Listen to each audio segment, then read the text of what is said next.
The Montauk Monster. The Montauk Monster, which washed up on shore in 2008, was very bizarre looking. Being hairless makes it all the more scary looking. Many believed it to be a raccoon, but what raccoon that you know of has a beak? Is it possible it is one of the creatures from Plum Island, where stories of strange breeding come from? No one knows. Pine Bush UFOs. In the Pine Bush area in the Hudson Valley, it is most renowned for its strange lights in the sky. This happens weekly. Some which seem to be as low as the treetops, which is not very tall if you guys really think about it. Some have taken on the shapes of manta rays, and these often make sounds of jets. Unlike your typical quiet UFO in stories, one does have to wonder if it is an Air Force piece of equipment, as the lighting is unique and almost resembling that of searchlights. They have also had the typical cigar and triangular lighted objects also. These strange craft are often seen hovering above their fields, and every May they have a UFO fair and parade. I'll leave a link in the description box. Roger and I, along with various other locals, saw one of these last fall over Ilion, New York. We followed this thing, but totally lost it in a matter of a minute when it hung a sharp left. It proceeded to go up towards Beringer Road, and it totally disappeared. The mysterious appearance of Rudolph Fentz. It is said that in June of 1951, a strange-looking man dressed in the latter 1800s period clothing appeared from nowhere in Times Square. Looking totally confused and baffled, he was hit by a taxi and killed. When authorities searched his body, they found items out of time. They found a receipt for a livery stable on Lexington Street, yes, in New York. One for a carriage wash. They also obtained a brass saloon token. The area residents knew of no saloon by that name. There were also banknotes from the 19th century.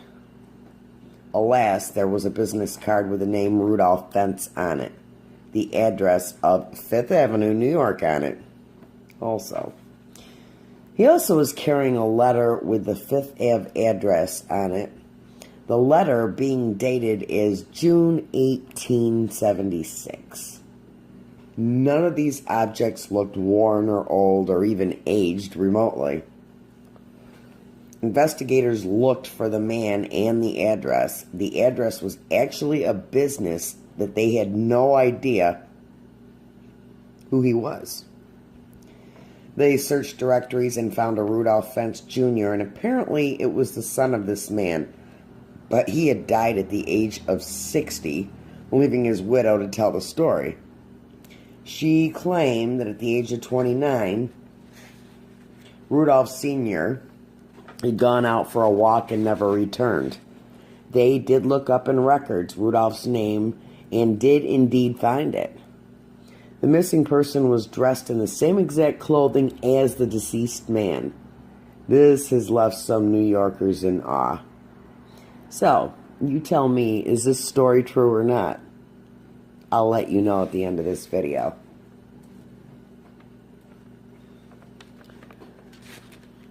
Kunjamup Cave. In Speculator, New York, there is a strange cave that you can enter. It is said that the hermit, French Louis, actually stayed there. It is called Kunjamuk Cave. The cave is small and about 15 to 20 feet deep and about 8 feet wide. Just a cute little place to go if you ever get a hankering to climb into a cave.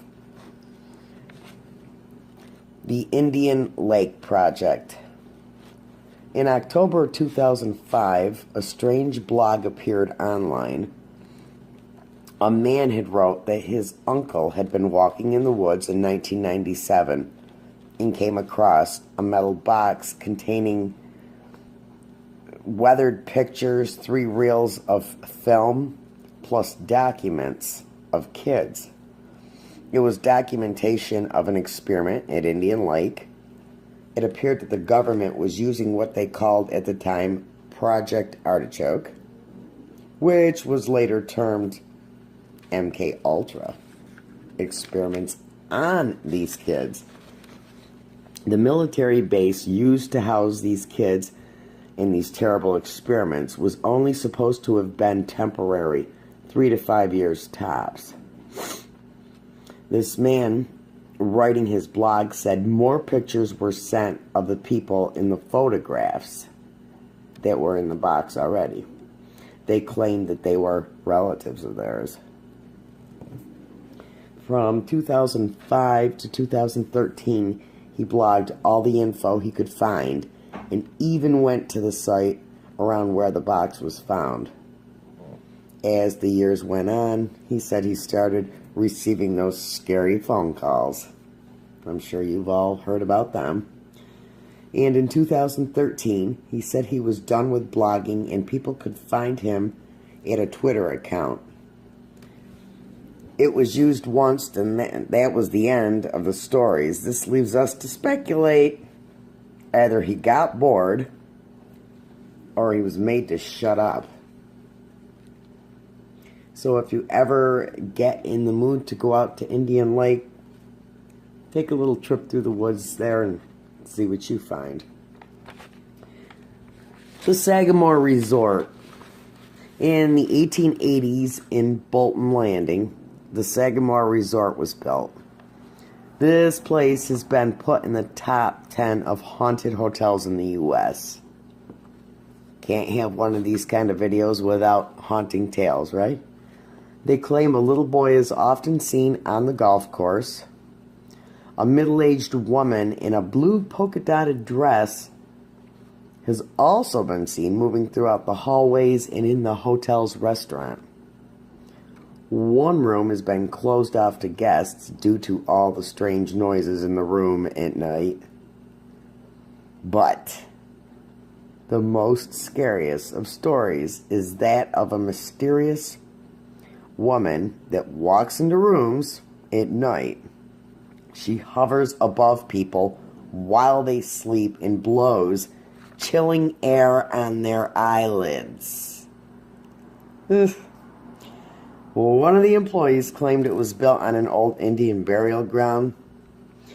But to me, it seems you would encounter Indian activity rather than that of the typical apparitions seen there. So I don't know. Being a ghost hunter, it sounds interesting. However, I don't think that I would want something blowing cool air on my eyelids. Just doesn't seem to be like my cup of tea. So anyway, as I was mentioning earlier, I wanted to throw a story in there to leave you guessing. And that was the story of the gentleman, Rudolph Fentz, that was in New York that mysteriously appeared and was hit by a taxi. And I told you at the beginning of the video that I would tell you whether that story was true or not. Well, the story has left some New Yorkers in awe. So is the story really true? Well, most recently when it was discovered, it was actually discovered that it was a tale from A Voice from the Gallery by Ralph Howland. Ralph had copied it from a short story by Jack Finney in the early 50s. So no, the story that captivated a lot of us about Rudolph Fentz supposedly is not true. It was actually a story that was created, a short story. I hope you guys enjoyed this little video here. It was something different, and I figured that I would do these every so often to keep people actually happy and constantly looking for something new. Again, guys, thanks so much for watching. You can check me out on Facebook. And if you want, why not go below, give it a thumbs up or a thumbs down. And while you're at it, why not join my YouTube channel and hit subscribe? Again, thanks for watching.